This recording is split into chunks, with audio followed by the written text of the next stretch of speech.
Hi friends, இன்றைக்கி நம்ம கிச்சனில் நோய் எதிர்ப்பு சக்தி அதிகரிக்கிற மாதிரி ஜாம் ரெசிபி தான் பார்க்க போகிறோம். பெரிய நெல்லிக்காயை வச்சு எல்லாருமே விரும்பி சாப்பிட்ற மாதிரி ஜாம் ரெசிபி எப்படி செய்கிறதுன்னு தான் பார்க்க போகிறோம். நோய் எதிர்ப்பு சக்தி அதிகமாக இருந்துச்சு அப்படின்னா நம்மளுக்கு எந்த ஒரு நோய்களுமே வராதுங்க. இது வரைக்கும் தமிழ் ஃபன் சேனலை சப்ஸ்கிரைப் பண்ணாத நண்பர்கள் சப்ஸ்கிரைப் பண்ணிக்கோங்க. அப்படியே பக்கத்தில் இருக்க பெல் ஐக்கானை கிளிக் பண்ணிடுங்க. ஸ்டவ் ஆன் பண்ணிவிட்டு பேன் வச்சுக்கலாங்க. அதில் 2 கிளாஸ் அளவுக்கு தண்ணி சேர்த்துக்கோங்க. தண்ணி நல்லா கொதிச்சதுக்கப்புறமா 1/2 கிலோ அளவுக்கு இன்றைக்கி நான் பெரிய நெல்லிக்காய் சேர்த்துக்கிறேன். நெல்லிக்காய் சேர்த்துட்டு க்ளோஸ் பண்ணி வச்சிடலாங்க. ஒரு 10 நிமிஷம் போல் மூடி இருக்கட்டும். அதுக்கப்புறமா நம்ம ஓப்பன் பண்ணி பார்க்கலாம். நெல்லிக்காய் நல்லா வெந்து வந்திருக்கும். இதை நம்ம இட்லி பாத்திரத்தில் கூட வேக வைக்கலாம், தண்ணியில் சேர்க்காம. ஏன்னா இன்றைக்கி நம்ம ஜாம் செய்கிறதுக்கு நம்ம தண்ணி சேர்த்து தான் அரைக்க போகிறோம். அதுக்கு நம்ம தண்ணி சேர்த்தே வேக வச்சுக்கலாம். இந்த தண்ணி வேஸ்ட் பண்ணாமல் நம்ம யூஸ் பண்ணிக்கலாம். இப்போ நெல்லிக்காய் நல்லா வெந்து வந்ததுக்கப்புறமா கொஞ்சமாக ஆற வச்சுருங்க. ஆறினதுக்கப்புறமா உள்ளார இருக்கிற இந்த சீட்ஸ்லாம் நம்ம ரிமூவ் பண்ணி எடுத்துடலாங்க.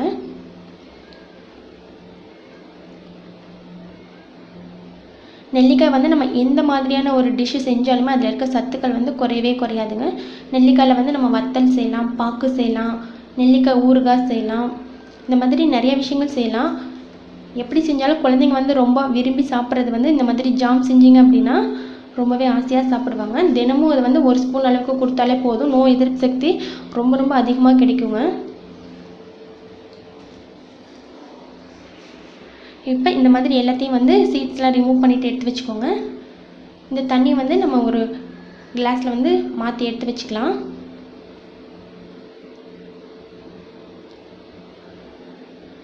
இதில் நம்ம எந்த ஒரு விஷயமும் ஆர்டிஃபிஷியலாக சேர்க்காமல் ஃபுல் அண்ட் ஃபுல் ஹெல்த்தியாக தான் செய்ய போகிறோம். டேஸ்ட்டும் பார்த்திங்கன்னா ரொம்பவே சூப்பராக இருக்கும். இப்போ நம்ம ரிமூவ் பண்ண சீட்ஸ்லாம் ரிமூவ் பண்ண நெல்லிக்காய் மிக்ஸி ஜாரில் சேர்த்துக்கலாங்க.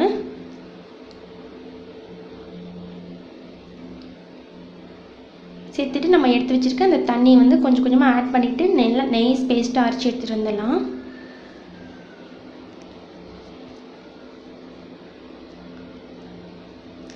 இந்த அளவுக்கு நல்லா நைஸாக அரைச்சி எடுத்து வச்சுக்கோங்க.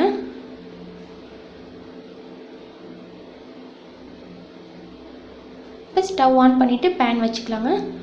இப்போ நம்ம 1/2 கிலோ நெல்லிக்காய் எடுத்துருக்கோம் அப்படின்னா 250 கிராம் அளவுக்கு நெய் தேவைப்படுங்க. அதில் 3/4 அளவுக்கு நெய் ஃபஸ்ட்டே நீங்கள் சேர்த்துருங்க. மீதி ஒரு 50 ml அளவுக்கு நெய் மட்டும் மீதி வச்சுக்கோங்க. நெய் நல்லா ஹீட் ஆனதுக்கப்புறமா நம்ம அரைச்சி வச்சுருக்க பேஸ்ட் இது கூட ஆட் பண்ணிக்கலாம்.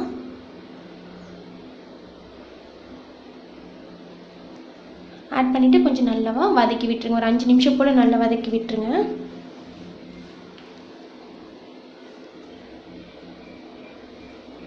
நெல்லிக்காய் இப்போ வதங்கிட்டு இருக்கட்டுங்க.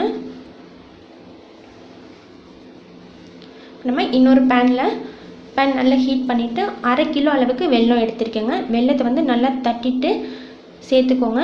வெல்லம் இல்லை அப்படின்னா நீங்கள் நாட்டு சர்க்கரை கூட சேர்த்துக்கலாம், ப்ரௌன் சுகர் கூட நீங்கள் யூஸ் பண்ணிக்கலாங்க. ஸ்வீட்னஸ்க்கு உங்களுக்கு என்ன விருப்பமோ அதை நீங்கள் சேர்த்துக்கலாம். ஒயிட் சுகர் தேவையில்லை, ஏன்னா இதை நம்ம ஃபுல்லாக ஹெல்த்திக்காக தான் செஞ்சிட்ருக்கோம். வெல்லம் சேர்த்துட்டு வெல்லம் நல்லா கரைஞ்சதுக்கப்புறமா இதை நம்ம நெல்லிக்காய் கூட ஆட் பண்ணிடலாங்க. ஸோ வெல்லத்தில் தூசி மண்ணுங்கள்லாம் இருக்கும் இல்லையா, அதுக்காக தான் இப்போ நம்ம வெல்லத்தை ஹீட் பண்ணி வடிகட்டிகிட்ருக்கோம். டைரெக்டாக சேர்க்கும் போது அதில் இருக்க மண்ணுங்கள்லாம் வந்துடும். இப்போ சேர்த்துட்டு நல்லா மிக்ஸ் பண்ணி விட்டுருங்க. 1/2 கிலோ நெல்லிக்காய்க்கு கண்டிப்பாக 1/2 கிலோ வெல்லம் சேர்க்கணுங்க. அப்போ தான் அந்த ஸ்வீட்னஸ் கரெக்டாக வரும். சேர்த்து இந்த மாதிரி எல்லாத்தையும் சேர்த்து நல்லா மிக்ஸ் பண்ணி விட்டுட்டு ஒரு 1/4 டீஸ்பூன் அளவுக்கு மிளகுத்தூள் சேர்த்துக்கோங்க. 1/2 டீஸ்பூன் அளவுக்கு ஏலக்காய் பொடி சேர்த்துட்டு நல்லா மிக்ஸ் பண்ணிடுங்க. நம்ம ஏன் மிளகுத்தூள் சேர்த்துருக்கோம் அப்படின்னா அந்த நெல்லிக்காயோடைய துவர்ப்பு தன்மை தெரியாமல் இருக்கும். மிளகு அதிகமாக சேர்த்துறாதீங்க, 1/4 டீஸ்பூன் அளவுக்கு சேர்த்திங்கன்னா போதும். இப்போ நல்லா க்ளோஸ் பண்ணி வச்சுருங்க. ஒரு 10 நிமிஷத்துக்கு அப்புறமா ஓப்பன் பண்ணிவிட்டு ஒரு தடவை நல்லா கலந்து விட்டுருங்க. நம்ம க்ளோஸ் பண்ணி வைக்கல அப்படின்னா வெளியிலலாம் தெரிச்சிருங்க. ஸ்டவ்வெல்லாம் வெளியிலலாம் தெரிக்க ஆரம்பிச்சிடும். அதுக்காக இந்த மாதிரி க்ளோஸ் பண்ணி வச்சுருங்க. திரும்பவும் ஒரு 1/4 மணி நேரம் கழித்து இந்த மாதிரி ஓப்பன் பண்ணி பார்த்திங்கன்னா நல்லா சுருண்டு வந்திருக்குங்க. இந்த அளவுக்கு நல்லா திக்னஸாக சுருண்டு வந்ததுக்கப்புறமா நம்ம மீதி வச்சுருந்த நெய்யை ஆட் பண்ணிக்கலாம். ரொம்ப சிம்பிளான மெத்தட் தாங்க. இதை வந்து நீங்கள் செஞ்சிட்டிங்க அப்படின்னா 3 மாதம் வரைக்கும் கூட ஸ்டோர் பண்ணி வச்சுக்கலாம். லாஸ்ட்டாக நெய் சேர்த்துட்டு மூடி வைக்க வேணாங்க. ஸ்டவ்வை வந்து சிம்லே வச்சு இந்த மாதிரி நல்லா சுருண்டு வர மாதிரி கிண்டி வச்சுருங்க. நல்லா சுருண்டு வந்ததுக்கப்புறமா ஸ்டவ் ஆஃப் பண்ணி வச்சுருங்க. பாருங்கள், இந்த பபிள்ஸ்லாம் வந்து நல்லா மேலே வந்து எந்திரிச்சு வர்றது வந்து நல்லா குறைஞ்சி வந்துடும். இப்போ நம்மளுக்கு ஜாம் வந்து நல்லா ரெடி ஆயிடுச்சு. பாருங்கள், பார்க்கும்போதே சாப்பிட்ணும் போல் ஆசையாக இருக்கும். இந்த ஸ்டேஜில் நம்ம ஸ்டவ் ஆஃப் பண்ணிடலாங்க.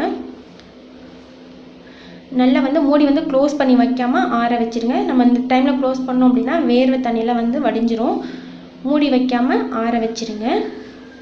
ஆனதுக்கப்புறமா நம்ம கண்ணாடி பாட்டிலில் போட்டு ஸ்டோர் பண்ணி வச்சுக்கலாங்க. ரொம்ப ரொம்ப ஹெல்த்தியானதுங்க. 100% ஒரு ஹெல்த்தியான ஜாம் செஞ்சுருக்கோம். தினமும் குழந்தைங்களுக்கு இந்த 1 ஸ்பூன் அளவுக்கு சாப்பிடும்போது இட்லி தோசைக்கு கூட நீங்கள் தொட்டு கொடுக்கலாம். ஜாம் ரெடி ஆயிடுச்சுங்க. இதை வந்து நம்ம ஸ்டோர் பண்ணும்போது பார்த்திங்கன்னா ஈரமில்லாத ஸ்பூன் போட்டு நம்ம டெய்லி யூஸ் பண்ணணுங்க. அதிக நேரம் ஓப்பன் பண்ணி வச்சுருக்காம சீக்கிரமாக க்ளோஸ் பண்ணிடணுங்க. அந்த மாதிரி வச்சுருந்தீங்க அப்படின்னா 3 மாதம் வரைக்கும் கெட்டு போகாமலே இருக்கும். ஃப்ரிட்ஜில் வச்சு ஸ்டோர் பண்ணிங்க அப்படின்னா 6 மாதம் ஆனாலும் கூட கெட்டு போகாமலே இருக்குங்க. இதே மாதிரி நீங்களும் கண்டிப்பாக வீட்டில் ட்ரை பண்ணி பாருங்கள். இந்த வீடியோ உங்களுக்கு பிடிச்சிருந்துச்சுன்னா மறக்காமல் லைக் பண்ணி உங்கள் ஃப்ரெண்ட்ஸுக்கும் ஷேர் பண்ணுங்கள். தேங்க்யூ.